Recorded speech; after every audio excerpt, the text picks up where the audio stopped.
Why? What is trying? The reason he said we should ask is this. The season is due and overdue.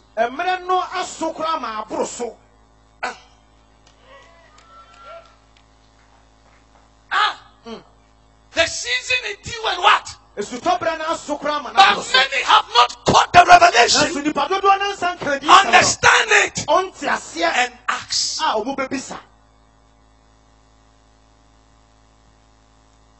It's overdue for the church to walk in this. We are not asking. So he said, ask for the latter rain. Because the time of the rain is now. What does it mean? He said, the time of the Spirit is now. But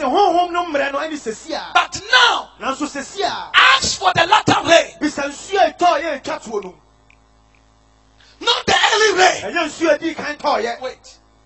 And he said, when we get there, latter rain. He said the Lord will make bright clouds. The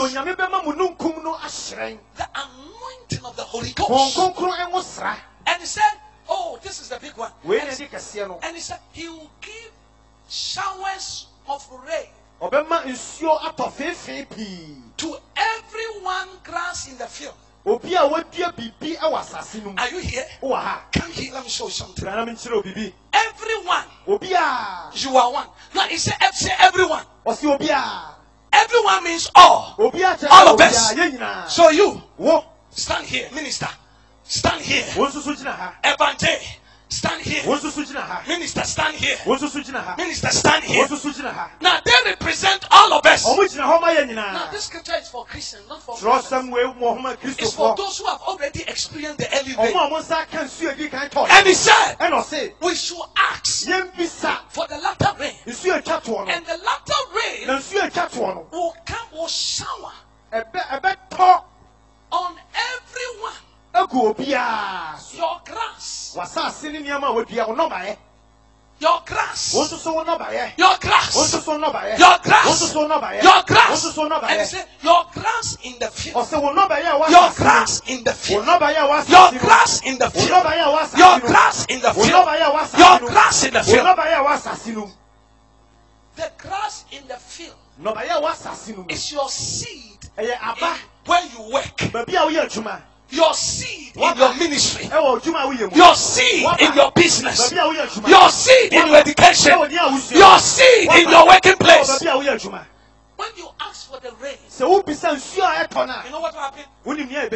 That grass in the field, that seed in the field.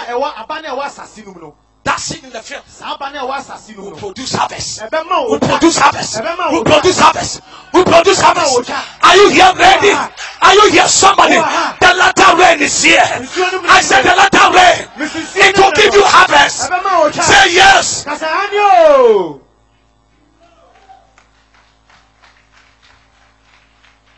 The latter rain is the rain for the harvest. Okay. When he said latter rain, what does it mean? That you have experienced the early rain. You have explained. But what is the latter rain? Listen.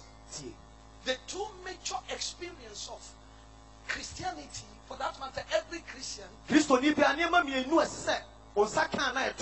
born again experience, which is the baptism of the Spirit, and the infilling of the Holy Ghost. The early rain is the born again experience. The latter rain is the infilling of the Holy Ghost experience. And that has to happen every day. Let me tell you something. As you go into the year 2012 and beyond, if you are determined to be filled with the latter rain, the Holy Ghost every day, you will receive only one thing: harvest of your life.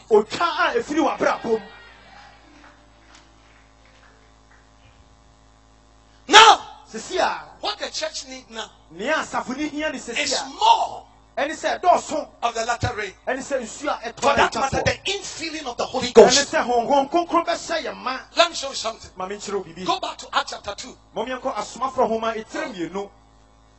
Now, you've gotten it now. Are you here?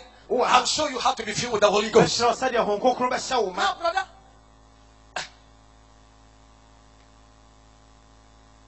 You businessmen and businesswomen, you don't need to suffer unnecessary.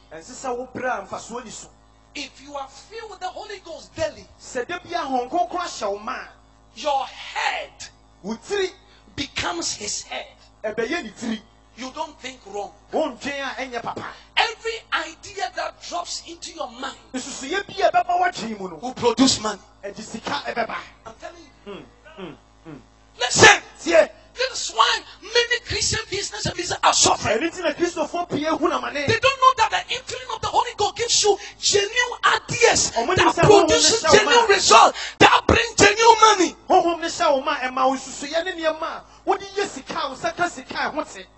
How can you say I couldn't pass that exam? Ruby, are you here? If I feel the Holy Ghost,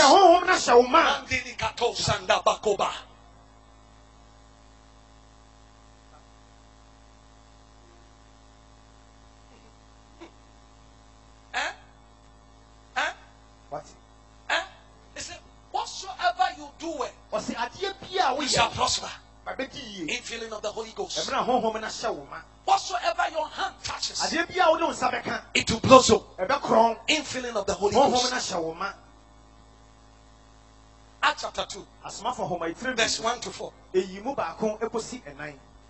Look at somebody and say, you, the latter rain has already happened. You have experienced it. But it should go on.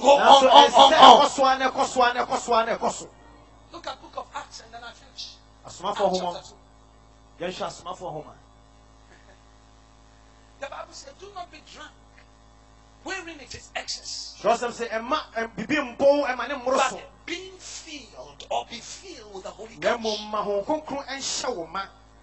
continues. Acts chapter 2. Listen. The latter rain and then the early rain happened here. Number one. And when the day of Pentecost was fully come, they were all with one accord, what? In one. Now, please, hold on. Let me explain this. There are two things we are seeing here. Two places, two people, two occurrences. Number one, the day of Pentecost. And number two, some people who were not Pentecostal. Now, the word Pentecost means 50 or celebration of the Jews. And these Jews who come to the Jerusalem, the headquarters, to celebrate what we call Pentecost every year.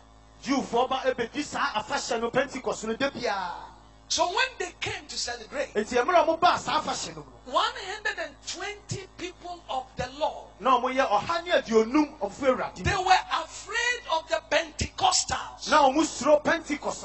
So they went to the upper room. And then the Pentecostals were down, celebrating their Pentecost, the celebration of the Jews. Are you here? So if some people say we are Pentecostals, it means you are a Jew. And you cannot be a Jew, cannot claim to be a Jew. You've got to be a Jew by birth. So in the body of Christ, there is nothing like Pentecostal and charismatic.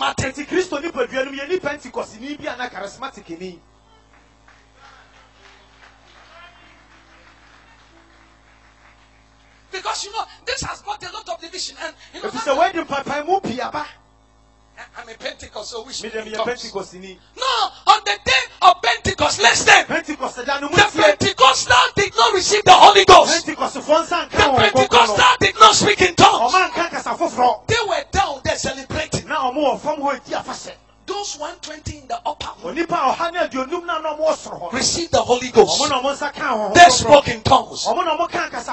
So if you say, I'm a Pentecostal, we speak in wrong.